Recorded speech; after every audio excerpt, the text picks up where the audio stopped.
நாமக்கல் மாவட்டம் ராசிபுரம் சட்டமன்ற தொகுதி ராசிபுரம் நகரத்திலிருந்து நாங்கள் வருகை புரிந்துள்ளோம்.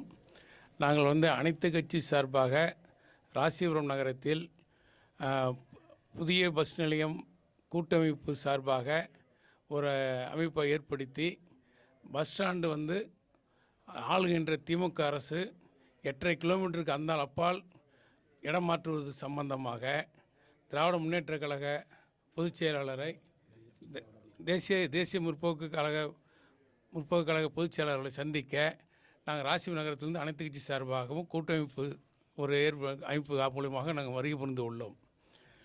அந்நியார் அவர்களிடம் நாங்கள் பஸ் நிலையம் மாற்றக்கூடாது, இருக்கிற இடத்துல இருக்க வேண்டும் என்று மனு கொடுத்துள்ளோம். ராசிபுரம் தற்போது இயங்கிக் கொண்டு இருக்கின்ற பஸ் நிலையம் போதுமான இடத்துக்கு மேல் உள்ளது. அது இன்னும் அதிகப்படியான பஸ்கள் நிறுத்தக்கூடிய அளவுக்கு இடங்கள் உள்ளது.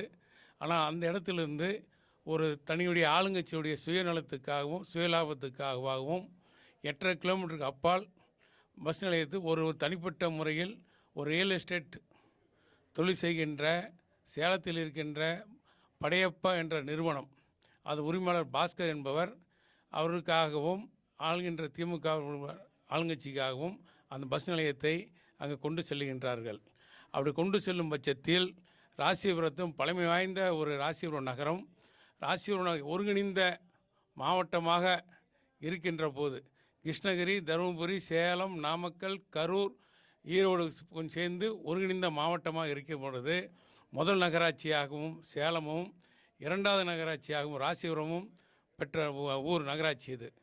ஆனால் இன்று அந்த வளர்ந்து கொண்டு இருக்கின்ற நகராட்சியில் இன்று அப்பால் மாற்றும் போது அந்த நகரம் இன்னும் பின்தாங்கி செல்கிற நிலைமை ஏற்படுகின்றது. இன்று அந்த ராசிபுரம் சுற்றுப்பட்டிருக்க கிராம மக்கள் பயன்படுகின்றார்கள். 100க்கு மேற்பட்ட கிராமங்கள் ராசிபுரம் நகரத்துக்கு வருகை புரிந்து வணிகம் செய்கின்ற ஒரு ஊராக இருந்து கொண்டு இருக்கின்றது. இப்போ அந்த பஸ் நிலையம் மாற்றம் என்றால் அதிலிருந்து ஒரு 500 மீட்டர் தள்ளினால் நாமக்கல் தாலுக்கா என்ற வந்துட முடிகிறது. அப்படிங்கும்போது பஸ் நிலையம் மாற்று என்றால் அனைத்து மக்களும் நாமக்கலுக்கும் சேலமுக்கும் போகின்ற சூழ்நிலை இருக்கும்போது ராசிபுரம் அழிந்துவிடும், வாழ்வாதாரத்தை இழந்து விடுவார்கள். அதை காப்பாற்ற வேண்டுமாக அனைத்து கட்சி சார்பாகவும் கூட்டமைப்பு சார்பாக நாங்கள் வருகை புரிந்து மனு கொடுத்து உள்ளோம். சார், அங்கே இருக்கக்கூட திமுக தலைமை அமைச்சரோ எம்எல்ஏவோ அவங்ககிட்ட இதை முறையிட்டீங்களா? அவங்க என்ன சொல்கிறாங்க? நாங்கள் எங்கள் கூட்டமைப்பு சார்பாக நாங்கள் முதலில் நகராட்சி ஆணையாளர் மனு கொடுக்கப்பட்டுள்ளது, மாவட்ட ஆட்சியாளர் மனு கொடுக்கப்பட்டுள்ளது. கொடுத்து எந்த பதிலும் இல்லாத பட்சத்தில் நாங்கள் பொதுமக்களை ஒன்று திரட்டி ஆயிரக்கணக்கான பொதுமக்களை திரட்டி மனுக்கள் அளித்து உள்ளோம். அந்த மனுக்குகளை மண்டல இணை இயக்குனர், நகராட்சி இணை இயக்குனர் ஆணையாளரிடம் அந்த மனுக்கள் எல்லாம் சென்று உள்ளது. இருந்து எந்த நடவடிக்கை எடுக்கவில்லை. அதுக்கு மீறி அது ஒரு அடுத்தது கட்டமாக நாங்கள் ஒரு கடையடைப்பு நடத்தினோம். கடையடைப்பு நடத்தினது 100% கடையெடுப்பு நடத்தப்பட்டது. ஒரு சிறிய ஒரு பொட்டி கடை, பீடா கடை கூட திறக்காமல் அனைத்து மக்களும் எதிர்ப்பு தெரிவித்து செயல்பட்டது. இரண்டாம் கட்டமாக நாங்கள் மனுக்களை பொதுமக்களோடு சேர்ந்து இரண்டாம் கட்ட மனுக்கள் கொடுத்தோம். மூன்றாவது நகரமன்ற உறுப்பினர்கள், அந்தந்த வார்டுகள் இருக்கின்ற பொதுமக்கள் அந்தந்த நகரமன்ற உறுப்பினர்களை சந்தித்து மனுக்கள் கொடுத்து இது நீங்கள் ஆதரிக்கக்கூடாது, இந்த தீர்மானத்தை எதிர்த்து செய்ய வேண்டும் என்று அந்தந்த அதனுடைய நகரமன்ற உறுப்பினர்களிடம் மனு கொடுக்கப்பட்ட போதும் எந்த செயல்பாடும் இதுவரையும் ஒன்று இல்லை. அதற்கு மீறி உண்ணாவிரதம் இருப்பதற்காக நாங்கள் வைத்திருந்தோம். அது அரசு அனுமதி அளிக்கவில்லை. நாங்கள் ஹைகோர்ட்டில் முறையிட்டு அதை அனுமதி பெற்று நாங்கள் உண்ணாவிரதத்தை நடத்துகின்றோம். அதற்கு அப்புறமும் அந்த உண்ணாவிரதத்துக்கு அப்புறமும் மாவட்ட அரசும் எந்த ஒரு நிர்வாகமும் எங்களை பேச்சுவார்த்தை கூப்பிடவில்லை. அதுக்கு பின்பு ஆகஸ்ட் 15 நாங்கள் கருப்பு கொடி கட்டி வணிக பெருமக்கள் பொதுமக்கள் கருப்பு கொடி கட்டி அவங்களை எதிர்ப்புகளும் கண்டனத்தையும் தெரிவித்தார்கள். அந்த இதுக்கும் அரசியலும் எந்த ஒரு பதிலும் இதுவரையும் வரவில்லை. ஆளுகின்ற திமுக மாவட்ட செயலாளர், ஆளுகின்ற நகராட்சியினுடைய சேர்மன், அன்றைய இருக்கின்ற நகராட்சி செயலாளர் இவர்களெல்லாம் ஒட்டுமொத்தமாக இருந்து இந்த பஸ் ஸ்டாண்டு மாற்ற வேண்டும் என்பது அவங்களுடைய ஒரே இலக்கணமாக இருக்கின்றார்கள். இல்லை, அவங்க மாற்றுறதுக்கான காரணம் என்ன சொல்கிறாங்க? ஏன் மாற்றி ஆகணும்னா தனிப்பட்ட முறையில் ஒரு 155 ஏக்கர் படையப்பா நகரம் இருக்கும்போது அவர்களுடைய உள்ளாட்சி அமைச்சர், நகர்ப்புற அமைச்சர் அவருடைய உறவினர், அந்த உறவினர் என்பதற்காகவும் அவருடைய பாராளுமன்ற உறுப்பினர் ராஜேஷ்குமார் மாவட்ட செயலாளர் இருக்கிறார். அவரும் நகரச் செயலரும் தனிப்பட்ட ஆதாயத்துக்காக பஸ் நிலையம் கொண்டு செல்கிறார்கள். ஓகே, இப்போ எந்தெந்த கட்சி ஒருங்கிணைந்து வந்திருக்கீங்க? நாங்கள் அனைத்து இந்திய அண்ணா திராவிட முன்னேற்ற கழகம், மதிமுக வந்திருக்குதுங்க, பிஜேபி வந்திருக்குது, தேசிய முற்போக்கு கழகம் வந்திருக்குதுங்க, வலது கம்யூனிஸ்ட்டு, இடது கம்யூனிஸ்ட்டு, அதே மாதிரி பாட்டாளி மக்கள் கட்சி, அதே மாதிரி வன்னியர் சங்கம் வந்திருக்காங்க, எஸ்டிபி கட்சி வந்திருக்குதுங்க, நாம் தமிழர் கட்சி வந்திருக்குது, அதே மாதிரி அனைத்து கட்சியும் வந்திருக்கும். திமுக கூட்டணி இருக்கின்ற அனைத்து கட்சிகளுமே எதிர்த்து என்ன செய்கிறாங்க. விடுதலை சிறுத்தை வந்திருக்காங்க, அவங்க வரவில்லை, வாய்ப்பு இல்லை, அதனால் விடுதலை சிறுத்தையும் வந்திருக்கிறாங்க. அப்புறம் மாதிரி விஜய் கட்சி டிடிகே அந்த தமிழர் வெற்றி கழகம் கட்சியும் அவள் இந்த கூட்டணியில் அவங்க வந்திருக்கோம். அப்புறம் வியாபாரி வணிகர் சங்கம் அவங்களும் வந்திருக்கோம். காலையில் விக்ரம் ராஜா அவரை சந்தித்து அவங்களும் மனு கொடுத்துருக்குறோம். நாமக்கல்லை சேர்ந்த அனைத்து கட்சி நிர்வாகிகளும் நீங்கள் வந்திருக்கிறோம். நாமக்கல்ல இருக்கக்கூடிய பெரும்பான்மையான பிரச்சனைகள் என்னவா இருக்காங்க? நாமக்கல் ராசிபுரத்தில் ராசிபுரம் நாமக்கல் மாவட்டம் ராசிபுரம் தாலுக்கா நாங்கள் அங்கிருந்து வந்திருக்கிறோம். எப்படி கேட்டிங்கன்னா, ராசிபுரம் நகரத்தில் தான் அனைத்து கல்வி நிறுவனங்களும் மருத்துவமனைகளும் அனைத்து வியாபார பெருமக்களும் அங்கே தான் இருக்கிறாங்க.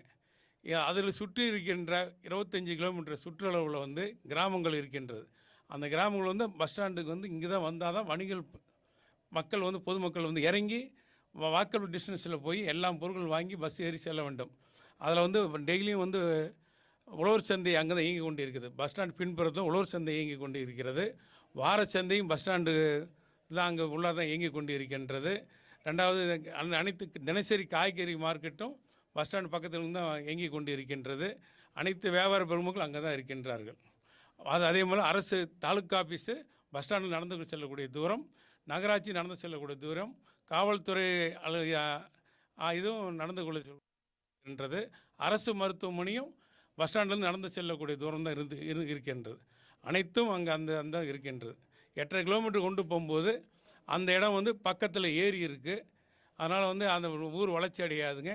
அதனால இங்கேருந்து அங்கே போகிறது, ராத்திரியில் வர்றதுக்கு போகிறது, போக்குவரத்துக்கு எந்த ஒரு வசதியும் கிடையாது. அது இன்னும் 30 ஆண்டுகள் மேலே ஆகிவிடும். இந்த தலைமுறையெல்லாம் முடிந்து அடுத்த தலைமுறைக்கு தான் அது அந்த நடைமுறைக்கு வரும். ராசிபுரத்தில் உள்ள அனைத்து அரசியல் அமைப்புகளும் ஒருங்கிணைந்து ராசிபுரம் பேருந்து நிலைய மீட்பு கூட்டமைப்பு என்ற கூட்டமைப்பை உருவாக்கி இந்த பேருந்து நிலைய மாறுதல் சம்பந்தமாக ரத்து செய்ய கோரி நீண்ட நெடிய போராட்டங்களை நடத்தி கொண்டு வருகின்றோம்.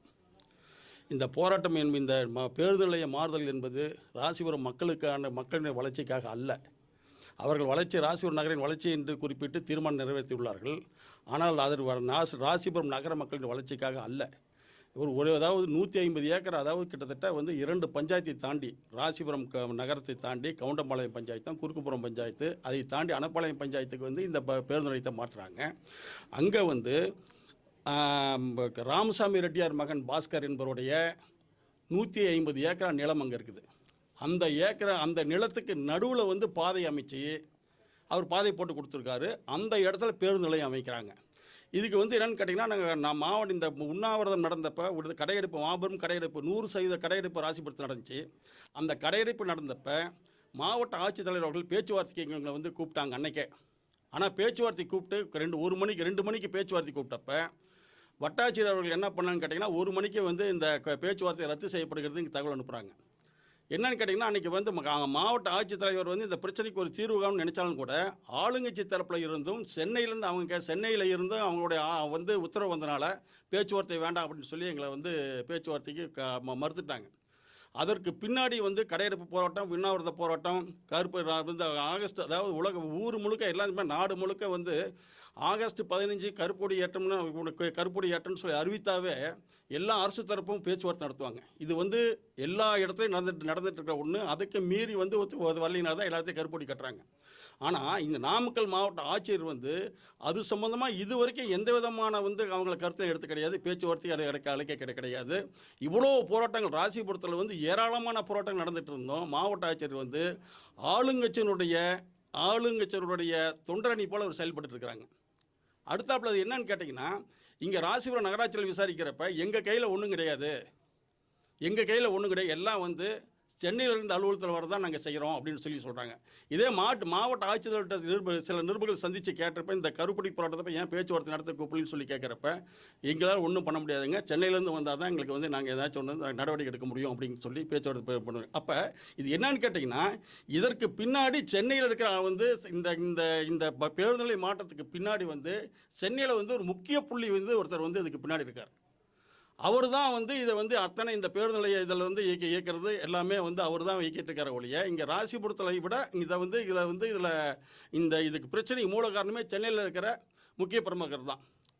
நாங்கள் என்னென்னு கேட்டிங்கன்னா, ராமசாமி ரெட்டியாருடைய மகன் பாஸ்கர்னு சொல்லிட்டு அவங்க வந்து என்னென்னு கேட்டிங்கன்னா, நேருடைய உறவினர் தான் வந்து இங்கே அந்த நில இடத்த வந்து நிலமேன பிரித்து போட்டுருக்காருங்க. இதில் வந்து பார்க்குறப்ப நாங்கள் ராசிபுரம் மக்கள் மத்தியில் நிறைய பேச்சு என்னன்னு கேட்டிங்கன்னா, நேரடியாக வந்து அமைச்சர் மேலே மக்கள் நிறைய குற்றம் சொல்லிட்டு இருக்கிறாங்க. நாங்கள் சொல்கிறத விட மக்கள் மத்தியில் இதுதான் பொது கருத்தாக இருக்குது. திமுக தரப்புலேருந்து இந்த தகவல் தான் அதிகமாக சொல்லிட்டு இருக்கிறாங்க. இதில் நாங்கள் வந்து வெளிப்படையாக நாங்கள் வந்து உறுதிகரமாக வந்து நிரூபிக்கிறதுக்கு வந்து எங்கிட்ட இல்லாட்டினாலும் மக்கள் மத்தியில் பேசு பொருளாக இருக்கிறது இதுதான் காரணம். ஏன்னா இங்கே இருக்க யாருமே இங்கே எல்லாருமே கையை விரிக்கிறாங்க. இது வரைக்கும் பேச்சு நடத்தும் மாவட்ட ஆட்சித்தலைவரே கை விரிக்கிறார் இது வரைக்கும் பேச்சு. அப்போ இதுக்கு பின்னாடி இருக்க அதிகாரமிக்கவர் யார்? மிகப்பெரிய அதிகாரத்தில் இருக்கிறவர் தான் இந்த வேலையை செஞ்சிட்ருக்காரு. அப்படிங்கிறது தான் எங்களுக்கு வந்து இதில் நாங்கள் புரிஞ்சுக்கிறது மக்கள் மத்தியில் இருக்க. இப்போ நாங்கள் மிகப்பெரிய அதிகாரமிக்க சக்தியில் நாங்கள் எடுத்து போராடக்கூடிய சூழல் உருவாக்கிறது. அதனால தான் இன்றைக்கி என்னென்னு கேட்டிங்கன்னா, அனைத்து அரசியல் கட்சி தலைவர்களையும் இன்றைக்கி சந்திக்கிறதுக்கு நாங்கள் இது பண்ணி எல்லா அதாவது இன்றைக்கி காலையில் வந்து வணிகர் சங்க பேரமைப்புடைய தலைவர் விக்ரமராஜா அவர்களை சந்தித்தோம். காலையில் இன்றைக்கி அடுத்தாப்பில் வந்து தேமுதிக பொதுச்செயலாளர் அவர்களை சந்திச்சிருக்கிறோம்.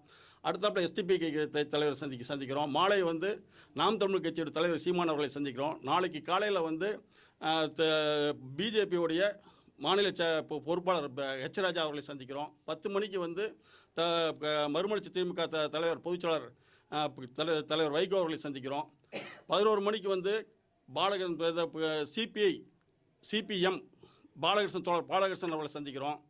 12 மணிக்கு தோழர் முத்தரசன் அவர்களை சந்திக்கிறோம். மாலை வந்து விடுதலை சிறுத்தை தலைவர் திருமாவளவன் அவர்களை சந்திக்கிறதுக்கு நேரம் கேட்டுக்கிறோம். அவருக்கு வந்து அவர் நேரம் சரியாக அமையல. அப்புறம் அடுத்தாப்பில் என்னென்னு கேட்டால் 14ஆம் தேதி காலையில் 15ஆம் தேதி காலையில் மாண்புமிகு எதிர்க்கட்சி தலைவர் அதிமுக திராவிட கழக பொதுச்செயலாளர் எடப்பாடி பழனிசாமி அவர்களை சந்திக்க இருக்கிறோம். வருகின்ற 7ஆம் தேதி வந்து பாட்டாளி மக்கள் கட்சியுடைய தலைவர் அன்புமணி அவர்களை சந்திக்க இருக்கிறோம். இப்படிலாம் சந்தித்து எல்லா தரப்பு தலைவர்களையும் சந்தித்து இது வந்து இந்த பிரச்சனைக்குடைய பின்னாடி இருக்க தன்மையை கூறி நாங்கள் இந்த ராசிபுரம் பேருந்து நிலையத்தை மாறுதலிருந்து ரத்து செய்வதற்கு எல்லா விதமான நடவடிக்கையும் எடுத்துகிட்டு இருக்கோம். பாரதிய ஜனதா கட்சியினுடைய நாமக்கல் மாவட்டத்தினுடைய பொதுச் செயலாளர் சேதுராமன் பேசுகிறேன். இந்த கூட்டமைப்பு சிறப்பாக தன்னுடைய வேலைகளை செய்து கொண்டிருக்கிறது. யார் யார்கிட்ட எந்தெந்த விஷயத்தை கொண்டு போய் எல்லா விஷயத்தையும் ஒருங்கிணைத்து ஒரு மாபெரும் பொதுக்கூட்டத்தை கூட நம்மளுடைய பகுதியில் செய்யணும் அப்படிங்கிறது கூட திட்டமிட்டிருக்கிறாங்க. அதற்கு அனைத்து எதிர்க்கட்சிகள் இருக்கக்கூடிய அனைவரும் ஒத்துழைப்பு கொடுக்கறதாக சொல்லியிருக்காங்க. ஸோ இந்த விஷயத்தை மிக மிக ஒரு முக்கியமான ஒரு நகரை வீணாக்கக்கூடிய ஒரு விஷயத்தை தடுத்து நிறுத்துவதற்காக இத்தனை கட்சியும் திமுகவில் கூட்டணியில் இருந்தால் கூட இத்தனை கட்சிகள் இங்கே வந்து ஒருங்கிணைந்து ஒரு மக்களுடைய நலனுக்காக போராடுவது என்பது உண்மையாலுமே பாராட்ட வேண்டிய விஷயந்தான். இதில் ஒரே ஒரு விஷயம் மட்டும், பிஜேபி வந்து கருப்பு கொடி நிகழ்ச்சியில் மட்டும் நம்ம கலந்துக்கல. ஏன்னா பாரத பிரதமர் நரேந்திர மோடி பிஜேபியிலிருந்து ஒரு சுதந்திர தினத்தன்னைக்கு அந்த விஷயத்தை செய்ய வேண்டாம் என்பதற்காக பெரியவர்களுடைய அறிவுறுத்தலின்படி அந்த நிகழ்ச்சியில் மட்டும் பாரதிய ஜனதா கட்சி கலந்து கொள்ளவில்லை. ஆனால் இந்த விஷயத்துக்கு பாரதிய ஜனதா கட்சி பின்னாடி முழு மனதோக நாம் வந்து வேலை செய்கிறோம் அப்படிங்கிறத நாங்கள் இங்கே பதிவு பண்ணிக்க விரும்புகிறோம். ஏன்னா ஒரு சில சலசலப்பு இருந்துச்சு. சில பேர் கூட கேட்டாங்க, நீங்கள் என்ன கூட்டமைப்பிலேருந்து வெளியே வந்துட்டீங்களா அப்படின்னு. கண்டிப்பாக இல்லை. மாவட்டத்தினுடைய அறிவுறுத்தலின் பேரில் மட்டும் அந்த நிகழ்ச்சியில் மட்டும் கலந்து கொள்ளையே தவிர மற்ற எல்லா நிகழ்ச்சியிலும் நாம் கலந்து கொண்டு இருக்கிறோம். உண்ணாவிரத்தில் இருந்தோம், கடையடைப்பில் இருந்தோம், அதே மாதிரி மனு கொடுக்குற விஷயத்தில் இருந்தோம், அதே மாதிரி ஒவ்வொரு கவுன்சிலர்கிட்டையும் கொண்டு போய் மனு கொடுக்குற விஷயத்திலும் கூட இருந்தோம். இனியில் நடக்கக்கூடிய அனைத்து விஷயங்களையும் கூட இருப்போம் என்பதை இங்கே நான் ஏன்னா சில கன்ஃபியூஷன் இருந்தனால இந்த விஷயத்தை நான் விளக்க வேண்டியதாக இருக்கிறது. அதனால் இந்த விஷயத்தை பாரதிய ஜனதா கட்சி சார்பாக நான் தெரியப்படுத்திக் கொள்கிறேன். நன்றி.